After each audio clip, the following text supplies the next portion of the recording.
अस्सलामुअलैकुम, क्या हाल चाल है जनाब। आप सब लोग ठीक ठाक हैं। मैं गायब हो गई थी। कुछ भी मेरे देखने वाले ये सोचते होंगे कि जी मैं कहाँ चली गई हूँ। मैंने कहीं व्लॉग बनाने छोड़ते नहीं दिए, तो ऐसी कोई बात नहीं है। मैं बड़ी ही मसरूफ़ थी और मैं क्यों मसरूफ़ थी वही मैंने आपको आज ये बात बतानी है कि मैंने घर चेंज करना था, जिसकी वजह से आपको पता है शिफ्टिंग जो है वो कितना बड़ा मसला होता है। अच्छा, शिफ्टिंग करी क्यों? शिफ्टिंग इसलिए की क्योंकि बच्चों के जो स्कूल था वो हमारे पुराने घर से बहुत दूर था, जिसकी वजह से मुझे बहुत मसला होता था। रोज़ बस में आना जाना पड़ता था और एक बार जाना फिर आना, फिर शाम को दोबारा जाना फिर आना, एक बहुत ज़्यादा मसला था। एक तो ये कि ट्रैवल था और दूसरा जो है वो बजट का भी मसला हो रहा था बहुत ज़्यादा। इसलिए फिर हमने छुट्टियों में पूरी कोशिश की घर ढूंढने की, और वो जो कोशिश है वो आखिरी 3 दिनों में कामयाब हुई और 31 अगस्त को हमने घर शिफ्ट किया और 1 सितंबर को जो है वो बच्चों के स्कूल खुलने थे।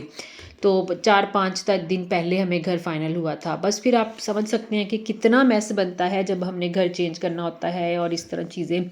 बस फिर उन्हीं कामों में लगी रही और फिर बीच में इतना मुश्किल हुआ कि बीच में मैं बीमार भी हो गई। और आज अब चीज़ें कुछ रूटीन पे आई हैं, नॉर्मल हुई हैं कुछ। अभी बहुत ज़्यादा चीज़ें तो नहीं सेट हुई, लेकिन ये हो गया कि मैं अब बात जो है वो आप लोगों से करने के लिए टाइम थोड़ा सा निकाल पाई हूँ। अच्छा, इसी से रेलिवेंट आज हमने बात करनी है। मतलब मेरा मतलब कहने का ये है कि बात हमने ये करनी है कि कितना मुश्किल है यूके में घर लेना, घर ढूंढना, घर चेंज करना, और कितना ये आप किस तरह इसको आसान कर सकते हैं। अच्छा, आमतौर पर ना ये मिथ बनी हुई है, मुझे भी पहले यही लगता था कि यहाँ पर ना यार इतना भी क्या मुश्किल, जैसे बंदा सोचता है कि जो लोगों से कहानियाँ सुनी हुई थी कि इतना भी क्या मुश्किल के घर बथेरे घर पड़े हुए हैं। अब इतनी भी नहीं कि लुट मची हुई कि किसी को घर ही ना मिले। लेकिन अब जब लेना पड़ा या ढूंढना पड़ा तो पता चला कि लग पता जाता है आपको घर ढूंढने में, मिलने में। आपने नाम सुना होगा ज़ूपला का, राइट मूव का। ये वेबसाइट्स हैं, ऐप्स हैं जिन पे आपको बहुत ज़्यादा प्रॉपर्टीज़ मिलती हैं। सेल के लिए, परचेज़ के लिए भी आप लगा सकते हैं अपनी। जैसे हमारे उधर पाकिस्तान में आपने सुना होगा ना नाम ज़मीन.com का, ऐसे यहाँ पर ये ज़ूपला और राइट मूव वगैरह है। खैर, बहुत सारी ढूंढी प्रॉपर्टीज़, जानने वालों को भी एक दो को कहा, और फिर ढूंढी भी इस ज़ूपला पे ढूंढी, राइट मूव पे ढूंढी। एक तो यहाँ पर ये भी बहुत मसला है ना कि आपके फैमिली में जितने मेंबर्स हो ना उनके अकॉर्डिंगली आपने रूम घर लेना होता है। अगर आप कहें भी ना कि हम छोटे घर में भी गुजारा कर लेंगे तो ये मुमकिन नहीं है। बाय लॉ वो आपको, जो ये एजेंसीज़ हैं वो आपको सपोर्ट ही नहीं करती, जो ये प्रॉपर्टी मैनेजमेंट एजेंसीज़ हैं, जैसे मैंने बताया ज़ूपला और राइट मूव हैं। तो खैर, एक तो आपको ये भी ढूंढना देखना होता है ना, चाहे आपका बजट इजाज़त दे चाहे ना दे, आपको अपने रिकमेंडेड जो फैमिली मेम्बर्स के अकॉर्डिंगली घर होता है आपको वही देखना होता है। फॉर एग्ज़ाम्पल हमारे लिए ये ज़रूरी था कि हम 3 बेडरूम का घर लें, तो हमने 3 बेडरूम का ही लिया। चाहे हम ये कहें कि हमारे छोटे छोटे बच्चे हैं, दोनों ही बिलो 10 हैं, तो हम तो 2 बेडरूम के घर में भी गुजारा कर सकते हैं। वो कहते हैं नहीं जी, ये नहीं ले, ऐसा नहीं हो सकता। चाहे आपका घर कमरा खाली पड़ा रहे, लेकिन आपने लेना जो है वो 3 बेडरूम का ही है।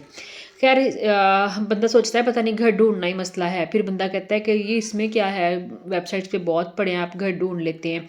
उसके बाद इंसान सोचता है पता नहीं गारंटर का ढूंढना बहुत मसला है। ये भी एक बहुत बड़ी स्टोरी है। यहाँ पर आपको गारंटर ढूंढना पड़ता है क्योंकि हम बाहर से आए होते हैं, नए नए होते हैं, हमारी यहाँ पे रूट्स नहीं होती, उन्हें पता होता है बजट नहीं इतना होता, इस तरह चीज़ें। और फिर जो भी ज़ाहिर है कहीं ना कल को कोई ना कोई ऊंच नीच भी हो सकती है।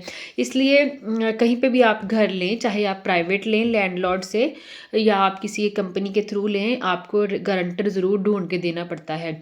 अब ऑब्वियसली आज से पहले तक यही सुना हुआ था गारंटर ढूंढना या गारंटर प्रोवाइड करना बहुत मुश्किल है, लेकिन अब मैंने सोचा है कि वो भी कोई ना कोई मिल ही जाता है। आपके कोई ना कोई लिंक्स बन जाते हैं, रिलेटिव होते हैं, कोई दूर नज़दीक के दोस्त अहबाब होते हैं, तो वो कहीं ना कहीं आपका गारंटर बन ही जाता है। जो सबसे मुश्किल काम है ना, जिसको मैंने ऑब्ज़र्व किया है, वो है घर व्यू करना, जिसको हमारी ज़ुबान में कहते हैं पसंद करना, जाना, देखना।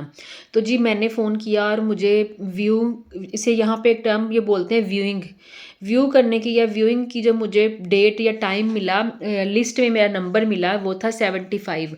अब एक घर को मैंने व्यू करने जाना है और उसमें लिस्ट में मेरा नंबर 75 नंबर है, तो बताएं मेरे लिए वो घर बचेगा? आपका क्या ख्याल है, उन 74 लोगों में से किसी को भी वो घर पसंद नहीं आएगा? दूसरी लिस्ट में मुझे नंबर मिला 37। अब ऐसा भी नहीं हो सकता कि 36 जो लोग हैं उनको घर पसंद ही ना आए।